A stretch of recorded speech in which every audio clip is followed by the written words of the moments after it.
Alright, so let's give it a taste. I'm going to go ahead and start with the first one we made. It's okay, we'll just add a little liquid. No trouble at all.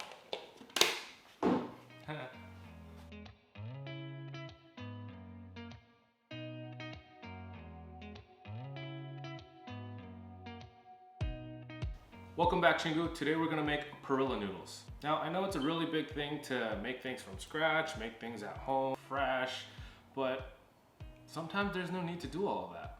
This is gonna be another cold noodle dish, and just like last week, it's gonna be super easy to prepare, but this time I'm gonna show you two different ways. The first way, you don't have to cut anything. And then the second one, I'm gonna show you guys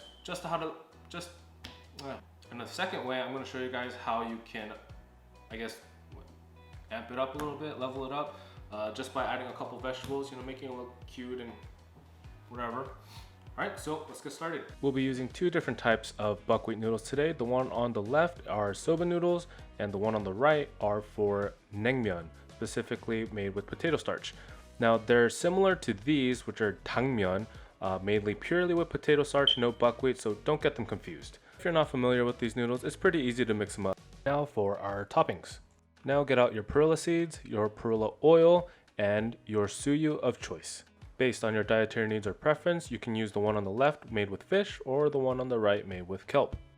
Now I'll be grinding about a quarter cup of whole perilla seeds. If you don't want to grind them yourself, then you do have the option of buying them pre-ground. You can use a spice grinder to grind it all up, or a coffee grinder like I'm doing here, or maybe you have a blender, but mine just didn't seem to be working no matter how hard I tried.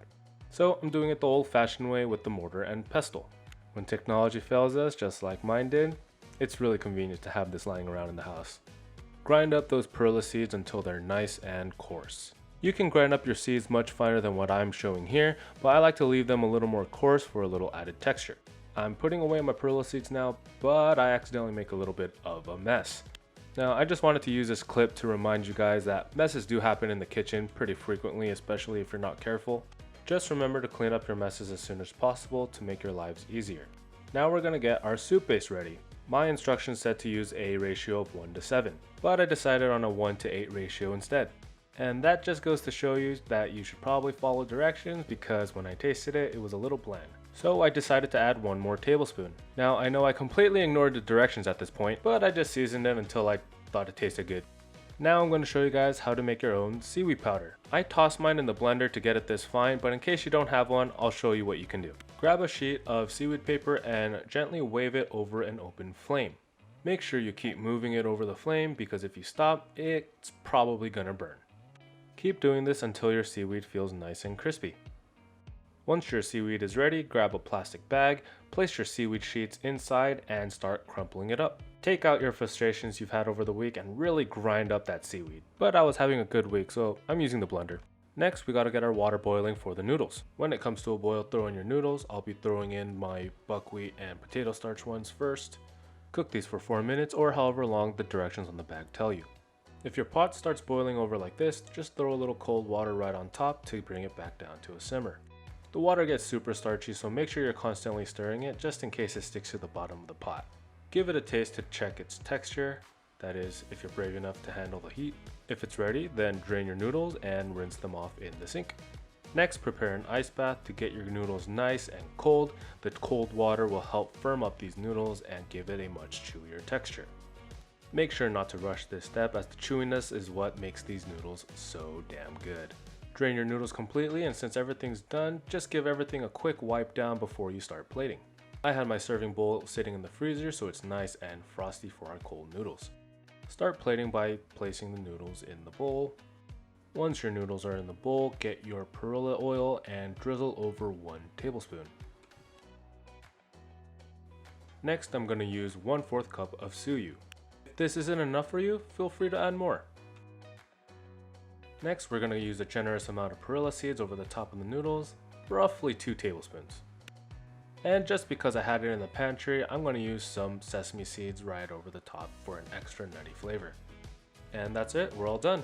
Minus the seaweed, I forgot. Now it's time to start our second version of the noodles. While we wait for the water to boil, we're going to get our vegetables ready. I have a Korean radish, Persian cucumber, a couple stalks of green onion, and perilla leaves. First, we'll start by taking the ends off of our cucumber. And quick chef tip, grab any bowl or container so you can put your scraps in just to clear your cutting board of any mess. Take one side off of the cucumber to lay it flat on your board. Cucumber is a bit curvy, but it'll be fine. Next, cut your cucumber into a nice julienne. Mine's a bit curvy, but no matter. When you get down to that weird little end bit, just continue cutting them. It's a little bit smaller, but doesn't need to be perfect. To finish the julienne, cut the cucumbers into thin strips. If you're new to cutting or if you're just not that comfortable with it yet, just take your time. Good knife skills take a lot of practice, so don't get discouraged. Keep practicing. Just look at my knife cuts. They're not perfect, but I'm gonna get there. Next, get our green onions or scallions, take the root ends off and cut them into segments. Once that's done, cut them into, you guessed it, juliennes. I know the last two videos have only been julienne, but there's a reason for that. I figure by sticking to one cut for a couple weeks, it'll help you guys learn it a lot quicker. But I guess that only makes sense if you're watching these chronologically, so back to the drawing board. Well, we'll see. And just like last week, we're going to get our green onions into an ice bath to mellow out the flavor and to give them a beautiful curl. If you haven't seen last week's video, then go check it out. Leave it a like if you enjoyed it, and let me know what you think. Next, we're going to grab our perilla leaf and curl it up into a cigar. Now we're going to do a cut called the chiffonade. It's just a term for thinly sliced herbs. I initially thought that one leaf would be enough, but it kind of fell short, so I'm going to do the whole pack. Same thing as before, rolling into a nice tight cigar, then cut them into beautiful thin strips just like before. It's actually a lot easier with multiple leaves. Make sure your knife is nice and sharp to avoid any bruising, and if you did it correctly, you should come out with something like this. Next, grab your radish and cut off a segment as we don't need the entire thing. Then begin to cut off the skin just like I'm doing here, but I thought I'd try something a little different and practice the way my mom used to cut me some apples. I never practiced this cut, so just wanted to give it a shot, but as you can see, I'm kind of having a little trouble. Now it's a bit hard to see because the camera didn't focus, but there's quite a bit of radish still left in the skin, so I got a lot of practicing to do too. Once we're done peeling the radish, we're going to grab a box grater and grate it all down. Now it seems pretty harmless, but as you get closer to the edges, it can cut you, so just make sure to be careful. I've taken off my fingertip several times. And just in case you were wondering, I personally wouldn't use a blender, only because it would probably turn it into a puree, and it's just not going to be the same texture as we want with what we get out of the grater. We're almost there, Chingu. Get another pot of water on, bring it to a boil, and next we're going to boil our soba noodles. And just like last time, just boil the noodles however long your package tells you to, making sure to stir occasionally in the process. And we're just going to literally do the same thing as last time with the other buckwheat noodles. Strain it, cool it down, make sure it's nice and cold and well drained before we start plating. Now let's get ready to plate. I actually still haven't learned how to properly wrap up the noodles like they do in those Korean restaurants, so if any of my viewers that are watching knows how to do it, let me know. I'd love to learn how. And as another chef tip, make sure you guys organize your mise en place. Mise en place just means to put everything in place, and it helps you stay organized. Add a tablespoon of perilla oil. Next, get your grated radish and throw a couple tablespoons on top, about 2. And I messed up on plating here and you just see me kind of trying to fix it. You don't have to be so meticulous. I just wanted a really nice thumbnail. Next, we're going to add our tsuyu, 4th cup, just like last time. And as I'm pouring it on here, I kind of mess up my plating. I try to fix it just because I want you guys to click on a cool thumbnail, but it's not necessary. Next, grab your cucumbers and place them right on top. Next, a handful of the chiffonade perilla leaves, followed by a generous sprinkle of the perilla seeds and your sesame seeds. Sprinkle over the seaweed powder. I was too lazy to blend the one that I made in the bag. Just buy the pre-toasted seaweed and cut it up. It's a lot easier. Last but not least, our final garnish, throw on the beautiful curled up scallions and our dish is complete. Alright guys, so as you can see, we got two different versions of Perilla noodles. This one over here requires no cutting at all. A little prep, yeah, but you know, if you want it to taste good, you gotta put a little effort in. This one, it's the same exact thing, different noodles, yeah, but you know, same flavor, same ingredients, with just a couple of vegetables added on just to make it look cute and, you know, give it a little texture and some freshness. All right, so I'm gonna go ahead and start with this one. Oh. No trouble at all.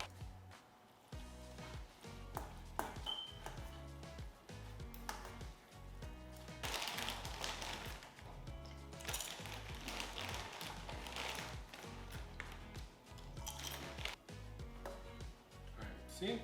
Easy peasy. 잘 먹겠습니다.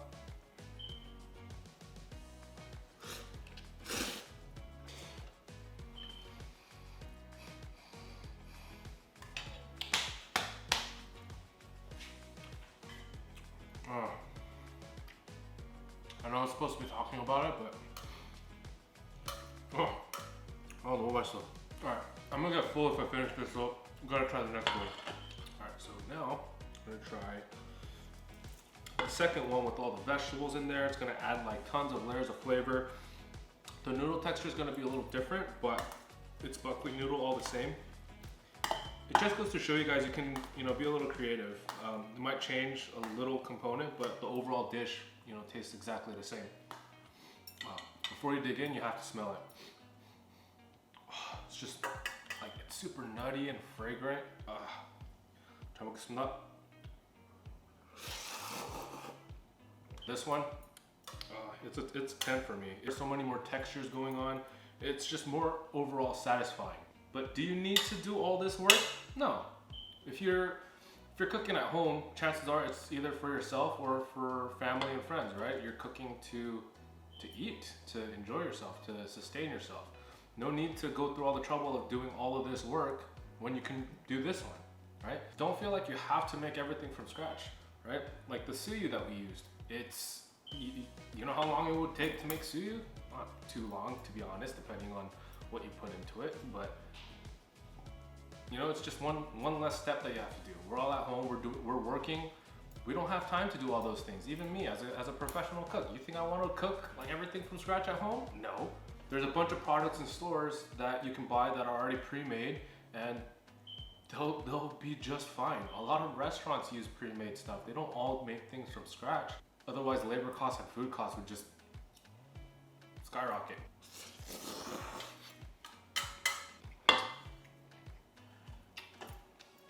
You know what? If I'm gonna be honest, I like this one better. Not because of how simple it is, but the noodles specifically. Like, if I added the vegetables to these,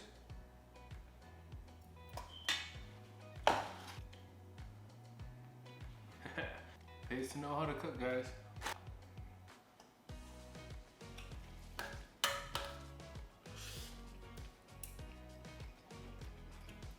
Oh, you know what else would be good with this? Some of this.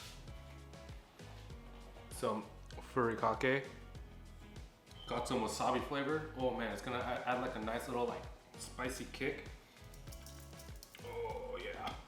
Have fun in the kitchen, guys. Like, use whatever you have in the pantry. Get creative. It doesn't have to be traditional. You're not opening a restaurant. You're feeding yourself and your family.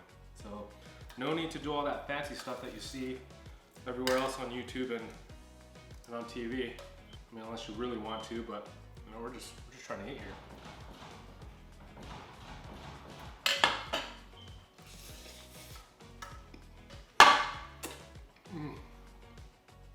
Oh, 맛있어. Man, it almost makes me not want to share this. But that's the beauty of cooking, that's the joy of cooking, right? Being able to share something delicious like this with other people. Man. Alright guys, well that's pretty much the end of the video. Thank you guys so much for watching again, and until next time, 잘 먹어.